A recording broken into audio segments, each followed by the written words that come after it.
exclusive foreign policy program at Yale University stepped down last week after accusing administrators of stifling academic freedom and failing to protect the program from unwelcome donor influence. The New York Times reports that Beverly Gage, leader of the Brady Johnson program in Grand Strategy since 2017, resigned in protest of what she called the inappropriate influence of former Reagan and Bush Sr. U.S. Treasury Secretary Nicholas Brady and prominent GOP donor and mutual fund billionaire Charles Johnson. According to the Times, the final straw came when Yale informed Gage that a new advisory board it was creating would be headed by major conservative figures hand-chosen by the two donors, including, against Gage's objections, Henry Kissinger. Yeah, I saw this story, I think over the weekend. He's still alive, apparently. Yeah, right, Henry Kissinger, yes. Not his victims, less so. No. Bad humor. He has killed millions of people around the globe. Very unethical, yes. Very bad political figure. My understanding is, so Yale Yale was in a difficult position. They put themselves in this difficult position because it looks to me like when this got structured, when they got this money, years and years ago, there was this clause that the donors, the Republican donors, could set up a board to kind of oversee and advise, et cetera.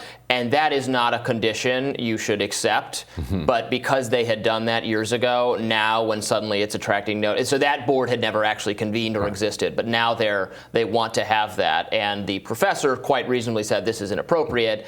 And Yale said, what can we do?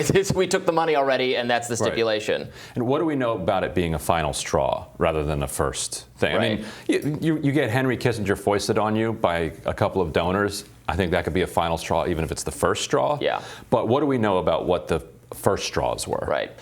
It looks like they were upset, and it actually might not be the most fraud because it had the Times kind of positioned it as they're upset about critical race theory kind of thing. What's actually being taught? That was sort of it. But then it's this argument over grand strategy, which is a concept I'm not super familiar with, but the idea that you should discuss history and politics from that's a specific kind of framework, and they were worried that she wasn't doing that, which is almost kind of a narrow and not like politically sexy or it doesn't fit in our current moment. But that's sort of what the argument was, that there wasn't a grand strategy for the grand strategy course. Right. But this also goes to another reason you don't want donors influencing the academic approach of an institution. Is what do these people know about grand strategy? Right. And the only thing they know is what they picked up from Henry Kissinger at a dinner party, and Henry Kissinger himself was just making it up the whole time as he went along.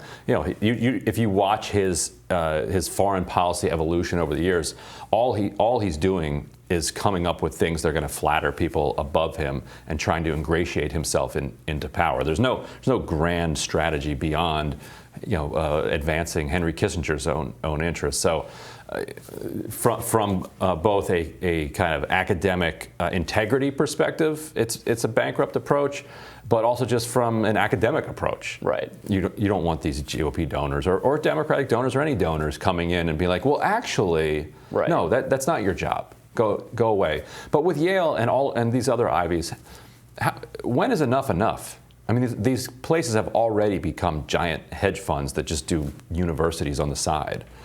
They really need that extra little bit. Yeah, they never say no. They have so much money, and it's to offer the most opulent kind of and also, I mean, they take in so much money, so they should always tell donors just give to the general fund, right? The worst is when it's like, no, the new gymnasium named for someone that's some kind of luxury sort of thing that isn't even really enhancing enhancing the prestige in some very indirect way, but is not contributing to the academic purpose of the mission, and then comes with. But at least the gym is mostly harmless. Whereas if you create brand new academic centers only because you got them funded by rich people, what are you doing? Right. Like you're not what you used to be anymore. Right. And I guess to make a progressive critique of it, although I'm not even sure I would agree with this critique, but probably these programs are not going to